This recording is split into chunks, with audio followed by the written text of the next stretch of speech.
Comment réussir au verger et au potager bio sans risque d'erreur? En réalité, 50% de la réussite réside dans l'organisation, l'optimisation et la préparation de vos projets. Alors, c'est valable aussi, bien entendu, pour les vergers et les potagers. Voilà pourquoi j'ai créé déjà pour moi-même des checklists mensuelles, ce que j'ai appelé des guides mensuels. Je m'en sers déjà pour moi, premièrement. Ça me permet, à travers des multiples activités que j'ai, de revenir sur Terre et de savoir quoi faire à l'instant T. C'est-à-dire aujourd'hui, par exemple, nous sommes le 18 avril 2021. Qu'est-ce que je dois faire?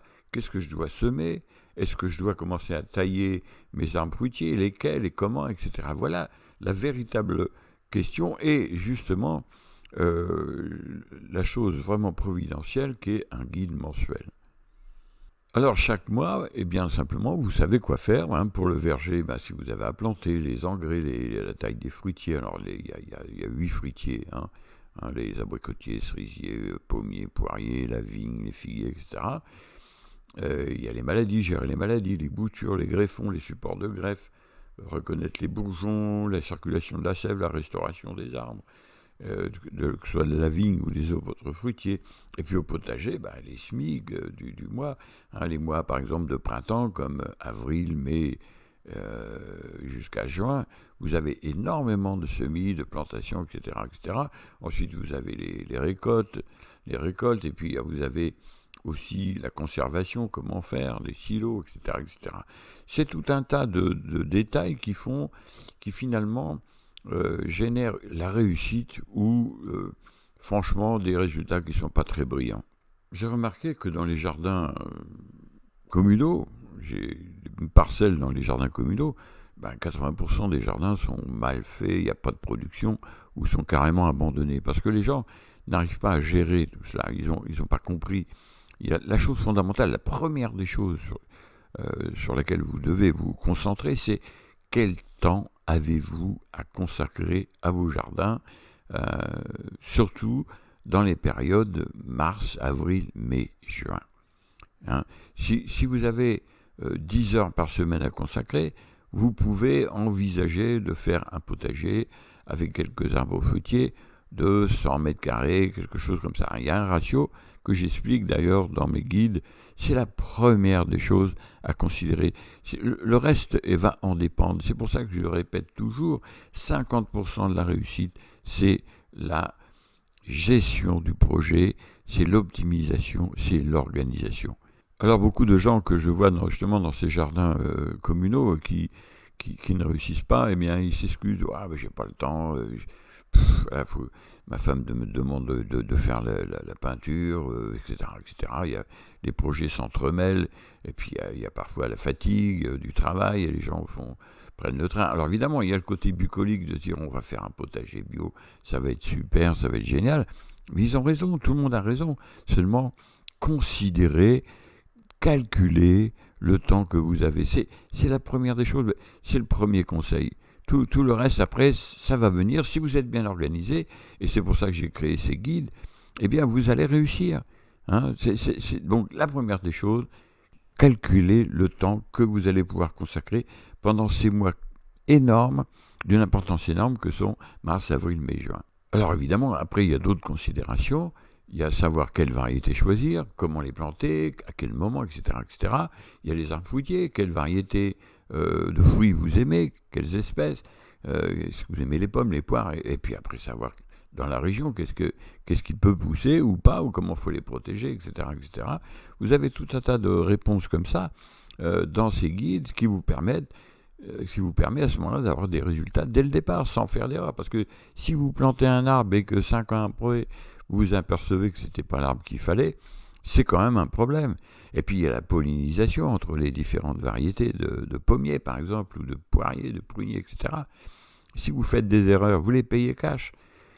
Donc c'est pour ça que j'ai fait des guides, et puis vous avez toutes les données qui vous permettent de réussir avec un maximum de chance. Alors la production dans des petits jardins, moi j'ai une parcelle, alors j'en ai plusieurs, j'ai plusieurs parcelles, mais j'ai plus de temps. mais dans une parcelle de 220 mètres carrés, j'ai produit 359 kilos de fruits et légumes, hein, en 2020, donc c'est récent. Je me suis cassé la tête, hein, à marquer à chaque fois je récoltais quelque chose. Alors dedans, j'ai pas compté, je me suis pas pris la tête. J'ai pas compté les salades, les herbes, hein, le basilic, le cerfeuil, le romarin, etc., etc. J'ai pas compté donc les salades et puis tout un tas d'herbes comme ça à droite à gauche. Je sais plus ce que j'ai oublié aussi, mais enfin bon, le principal, c'est de savoir que j'ai récolté 359 kilos de fruits et légumes en 2020 sur 220 mètres carrés. Alors vous allez me dire, c'est énorme. Oui, c'est beaucoup, mais on peut faire mieux encore, hein. Et vous pouvez faire mieux. Donc vous comprenez que si par exemple vous avez 10 ou 15 heures par semaine à consacrer à vos potagers, eh bien vous pouvez simplement prendre 100 mètres carrés et du coup vous allez pouvoir récolter facilement, sans problème, 150 à 200 kilos de fruits et légumes.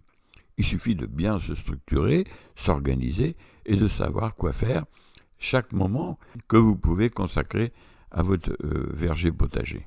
Alors l'organisation c'est quand même énorme parce que vous savez par exemple, moi, si on est aujourd'hui le 18 avril 2021 et j'ai une petite serre qui fait 2 mètres carrés et je fais moi-même mes plants parce que je connais mes variétés, celles qui me conviennent, ce que j'aime, hein, parce que on n'a pas forcément tous les mêmes goûts.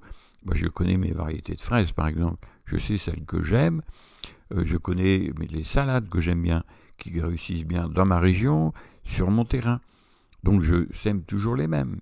Et je récolte pour certaines variétés mes graines, pour les ressemer l'année suivante, ce qui est vraiment extraordinaire. Et je fais ça pour de plus en plus de fruits, de légumes. Je greffe mes arbres, etc., etc. Donc, vous voyez qu'on peut faire beaucoup de choses. Et l'économie est considérable, parce que les plants, 500 plants par exemple, hein, le plant il coûte entre 40 et 50 centimes hein, quand vous achetez ça dans le commerce. Si vous les produisez vous-même, mettons 50 centimes, c'est plus facile, ça vous coûte 250 € par an. C'est quand même pas rien. Et si vous achetez les graines, croyez-moi, c'est beaucoup, beaucoup, beaucoup moins cher, environ 5 fois moins cher. Hein. Donc vous voyez, c'est les petits détails qui font qu'avec cette organisation, avec tous ces trucs et ces astuces, vous finissez par produire pour pas grand-chose des quantités considérables de fruits et de légumes. Voilà pourquoi ces guides, moi, me sont indispensables à titre personnel et que j'essaye d'en faire profiter les autres. Alors effectivement, ce qu'on a tous besoin, c'est une méthode toute bête, toute simple, avec les schémas, les étapes, pour qu'on puisse, dès qu'on a un moment, aller directement à l'objectif. Alors, tous les mois, dans cet abonnement, vous allez recevoir les carnets de bord du mois, avec des vidéos qui vous donnent un petit coup de main, etc., etc. Puis des e-books que je vous offre en plus sur la taille et sur les potagers. Alors, l'abonnement, évidemment, vous pouvez le résilier à tout moment, ça, il n'y a pas de souci là-dessus. Si ça ne vous convient pas, même dans les 2 semaines, on vous rembourse. Hein, la plateforme peut faire ça sans problème. Hein, la technique est quand même assez exceptionnelle maintenant. Et puis voilà, tout est simple, tout est transparent, il n'y a pas de problème. Et c'est 8,50 € par mois, c'est rien. Je vous garantis que les résultats que vous allez avoir sont largement supérieurs à cet investissement. Croyez-moi, parce que si vous calculez les 359 kilos que j'ai récoltés l'année dernière, surtout que dedans il y a des asperges, il y a tout ça. Actuellement, les asperges commencent à en cueillir. Elles sont vendues 20 € le kilo en bio. Donc vous voyez, j'en ai cueilli 1 kilo, j'ai gagné 20 €. Donc c'est énorme. Donc je vous garantis que c'est rentabilisable très facilement et vous allez vraiment vous régaler et apprendre rapidement soit améliorer ce que vous avez déjà, que vous êtes en train de faire, ou carrément démarrer des jardins potagers avec des résultats considérables. Voilà, écoutez, dans cette petite vidéo, c'est tout ce que j'avais à vous dire. Et puis de toute façon, je vous souhaite le meilleur, que ce soit dans les vergers, dans les potagers. Au revoir.